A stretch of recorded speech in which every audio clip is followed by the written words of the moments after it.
What's going on, everyone? I'm Travis Brown here in the Eagle Newsroom, but I'm joined by Michael Katz of the Northeast Mississippi Daily Journal, who covers the Rebels out there, the Ole Miss Rebels, where Texas A&M is headed this weekend. Michael, first, how's the week going? And I was already apologizing to him. I was late for extended revelry for the Texas Rangers win last night, so thanks for sticking with me here. Yeah, no, I totally get it. Right behind me is my 2020 Dodgers World Series towel thing. That's the closest I can get to a real banner. So I totally get it. Sports teams mean a lot to grown men, I found over the years, including myself. But no, everything is good here. SEC Nation's coming here. Weather's cooled down a little bit. It really feels like it feels like fall is finally actually here, and it's a hell of a game to really kind of get it going with. Yeah, well, we'll get right into what is some of the biggest storylines for the Rebels heading into this game. I think if you look at when we all looked at Ole Miss's schedule, there was so much variance between, was this a 6-6 team? Was this a 10-2 team? Was this an 8-4 team? Was this a 9-3 team? You could have realistically said any of those, and I could see it happening. I kind of lean towards the 8-4, maybe 9-3. If you win 10 games with this schedule, you deserve Coach of the Year type accolades because of how tough the schedule was. Well, here we are, and if things break right, they're on the way to a 10-win season. And you look at what's next. Georgia next week, obviously. That's going to be brutal. There's no way around that. Then you get ULM and Mississippi State, and those are very winnable games. And you look at this game against A&M, this seems like a pretty pivotal one, because if you get this one, then you can realistically start to say, is this a New Year's Six team?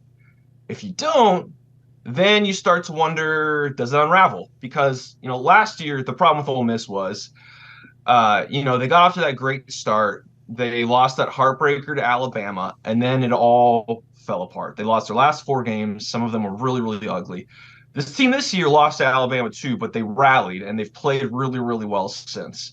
If another loss was to happen, would they still respond well, or would it start to spiral? And so I think that just for, obviously wins and losses are what matters at the end of the day, but I think that morale-wise, this feels like a big one, because if you drop this, then I think you start to think, oh no, is it happening again? And I don't think they want to go down that road, because things have been really good. They've won some really impressive games. They won in Auburn for the 4th time ever, which is crazy.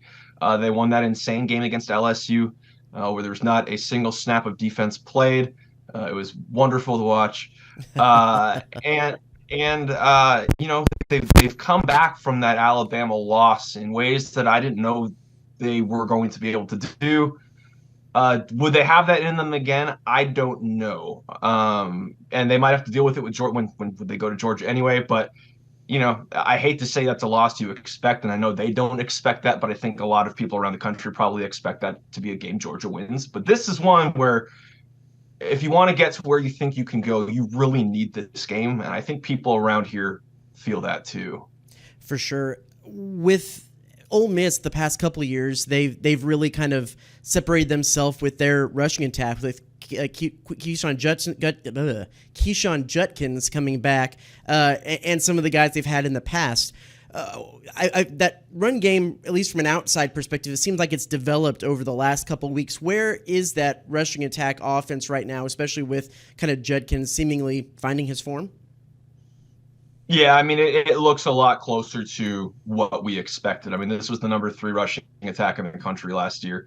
I think first among all non-triple option military schools. I mean, they were insane. Judkins, his first team All SEC. Zach Evans, his quote unquote backup, rushed for almost 1,000 yards and is playing for the Rams now.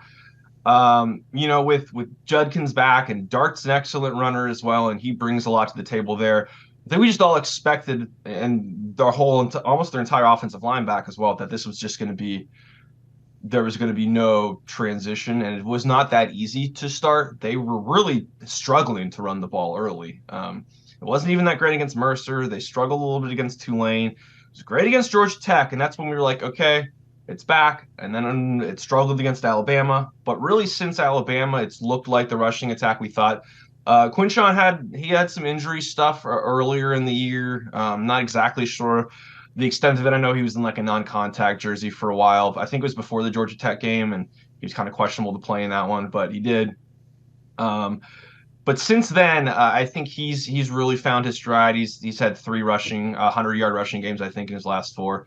Dart has been really, really dangerous back there as well. And they don't have Zach Evans anymore, but they do have Ulysses Bentley, who is really, he's carried the load when Quinshon has needed a breather, and he doesn't have quite the same role that Zach Evans did last year, but he's a change of pace, and I think that they need that sort of guy. So I think the rushing attack is coming along. I don't know if are they going to get to, I think it was like 260 yards a game last year or something. I don't know if they're going to be that sort of rushing attack, but that is absolutely what they want to be. And this is, everybody talks about Lane Kiffin and quarterbacks and quarterback development and passing game, but Lane wants to run the ball, and they are going to stay true to that. And so this is a lot closer to what we expected. It's really rounding into form now. Yeah, you mentioned the passing attack. A little bit about Jackson Dart, if you don't mind, and kind of how he's developed as a passer. And to me, it seems like one of the key matchups with really anybody that goes up against A&M this year, but especially this kind of offense is A&M's defensive front, who is in the tops in the nation in sacks and tackles for loss, and how a returning offensive line is going to handle that challenge. How do you see that matchup combined with the passing game that Jackson Dart has brought into the Rebels? So Jackson had a really weird offseason because he started all of last year. He had a nice year. He wasn't perfect by any stretch. He threw a lot of picks, and that was a problem, especially when it rained, it poured with him. But yeah, I think we all assumed, okay, he's year 2 will be better. Well, then they bring in Spencer Sanders, and they bring in Walker Howard, and we're all trying to figure out what on earth is happening. Jackson ends up winning the job, and a lot of that was because of he wasn't turning the ball over in practice, and he would really clean things up, and he was in control. And that has been really the story of his season, is that will he take a shot here and there that he shouldn't? Yes. But that's you live with it and you go on. But he's really done a nice job of not turning the ball over. He's not fumbling. He's making the right reads. He's in the top 15 nationally in total offense per game. He is really developed nicely into. It's hard to compare anybody to what Matt Corral did a couple years ago, just in terms of really being orchestrating that offense perfectly. Matt was a lot older than Jackson, but Jackson is really in charge of this operation now, and he's a tough kid. He probably should slide a little bit more, but I think that's why his teammates like him, because he's always willing to try to get a couple extra yards. But he's done a really nice job under pressure, and that's why I was thinking about this the other day. Is Texas A&M is going to test that, because if you're getting pressure from, if you're getting pressured by Auburn and teams like that, it's going to get a lot worse. And the thing with Jackson is when the bullets are flying, is he going to revert back? And he hasn't reverted back, and he's done a good job of getting himself out of trouble and checking down and stuff. But the offensive line has not been perfect. It's had its issues. They've already given up almost, if not as many sacks, almost as many sacks as they did all of last year. I know that number can be a little bit misleading, but so I think I personally am curious to see what Ole Miss does to slow down that rush. Is it a quicker passing game? Is it running the ball differently? Because Ole Miss wants to take shots down the field. Jackson's yards per completion, yards per attempt are among the best in the country. That's when they're at their best. It's chunk plays, running back up to the line and trying to get another one. A&M is going to make that really, really hard. And so I'm curious to see how he handles that sort of pressure, a collapsing pocket as frequently as he's probably going to have. Is he going to step up in the pocket? Is he going to try to get out of trouble? Is he going to try to put on the Superman cape? I'm really interested to see how this looks. If it's Jackson has done a really nice job this year, but this is a very, Alabama was really hard on him. This is going to be like that. A&M offensively, if they've gotten the job done, it's usually been trying to find Anais Smith or Evan Stewart through the air. What's that Ole Miss defensive secondary been like this year, and how tested do you feel like they've been through SEC play so far? Well, I think that if we're looking at talent of wide receivers, the closest you would get would probably be like LSU when they brought in Neighbors and Jaden threw for 4 billion yards in that game. So maybe that wasn't the answer Ole Miss wanted. But I think that there isn't like I wouldn't say you have an ace corner or true like guy you look to and say that's your shutdown guy, but I think they have a lot of really quality bodies, and Pete Golding's done a really nice job of sort of piecing things together. Obviously he doesn't have the personnel he did at Alabama right now, but he's figured out how to make it all work and put the pieces where they need to be. Does he have Will Anderson? No, but he's manufacturing a pass rush in different ways. And so I think that's the coverage is going to be that way a little bit too. I really am interested to see, who do you double cover somebody? Or are you going to leave them one-on-one? Because, Ole Miss, they've taken some chances, and that's when they get burned. And this has potential for that with those talented wide receivers. So I wouldn't say the secondary it's not perfect. The pass defense numbers are getting better for sure. I think the most important thing for them is the pass rush. If the pass rush is able to get to max, and I know A&M's offensive line has had some ups and downs, I think the secondary is in a lot better place if he's not able to take his time back there, which I think is probably true for any quarterback. But as the front goes, I think the secondary goes to an extent. Yeah, it seems to be the same thing for A&M this year. So for you and my perspective on this, I think maybe the most fun matchup in this game is Jimbo Fisher versus Lane Kiffin. Lane Kiffin hasn't shied away from taking the shot or two or making the joke here or there. I know he was extremely complimentary of the Aggies in his press conference leading up to this game. What do you make of the dynamic between these two guys from where you're sitting in Oxford? I mean, it's entertaining. It's always going to be.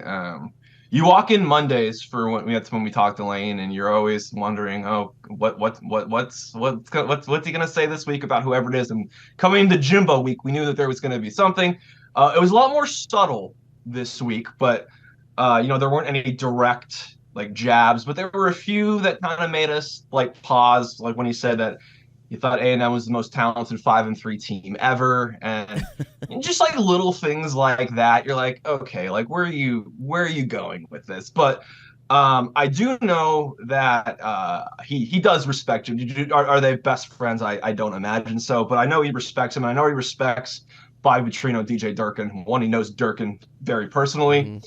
And he's worked with Bobby Petrino before. I didn't realize this, but back with like the Jaguars in 2000 or something, he was the quality control coach for Bobby Petrino, offensive coordinator, Bobby Petrino. So they go back a long ways too. I know he has a lot of respect for what Bobby does offensively. I think that maybe in previous years there would have been more of maybe more of an effort to like get under the skin, but I think like where this team is right now, I think they're, I don't want to say surprisingly focused, but they're very focused on the task at hand rather than the circus act, which hasn't always been the case. Sure. So we'll close it out with this. Predictions are hard and no one likes predictions. So we'll go with this. What keys to the game do you think Ole Miss needs to capitalize on if they're going to be successful, or some of the matchups that you think they need to get the better of? So I think that this is, we think of Ole Miss, and traditionally when they're winning, it's because they're scoring 40, 45 points. I don't think it's going to be that kind of game. I think they're going to have to win an ugly one. And they've proven that they can do that. They've won. The Arkansas game was not pretty. The Auburn game was not pretty. But they've figured out ways to grind those out. And this feels like another one of those games just because A&M is just so good defensively and talented. And they've got the type of guys that can go step for step in terms of dynamic plays down the field. I don't think this is going to be one of those games where they're getting 80, 90, a ton of plays like they would like to with their, they're always at top of the country in plays, fastest snaps, all that kind of stuff. I don't think it's going to be that kind of game, which is where they want to be. I think this might be a game where they have to win it again defensively. And I think that probably worried people when the season started. But now the defense has really found its footing. So this feels like a game where the defense is going to have to probably be the one to make plays, and the offense is just going to have to do what it can and strike when it can. I really think this is a big Ole Miss defense game, which is crazy to think about and say when you don't think defense when you think Ole Miss, but when you bring in Pete Golding, it changes the expectation, and I think that the defense again is really. I think this game's going to come down to them. There's usually one thing that you can guarantee when A&M comes to Oxford. It's going to be a good game and a close game, and it's probably going to be cold and rainy. What's the temperature like out there right now, and should I bring a jacket? It's actually it's warmed up a bit. I think it's going to be like in the 70s in the afternoon, but of course we got the early game, so it'll be a little bit chillier. Nothing too crazy though, and I think we're supposed to have sunshine, so I think we're going to be in a pretty good place. I think that might be a first in all my trips to Oxford because I usually it's nasty out there. So who knows? Maybe that makes for even a better game. Hey, Michael, let the people know where they can find your work and where they can find you on social medias and all that stuff.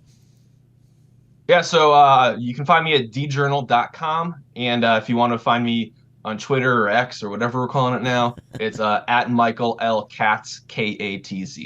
That's awesome. Michael, thank you so much for giving us a little bit of your time to help set the stage here. Be sure to go check out his stuff if you want the Ole Miss angle of things, and be sure to continue checking theeagle.com as we preview the big game out in Oxford. So if you're watching this video, thanks for watching. We'll be back again next week with A&M's next opponent. And if you're listening on the My Aggie Nation podcast, thank you so much. We'll be back again next week.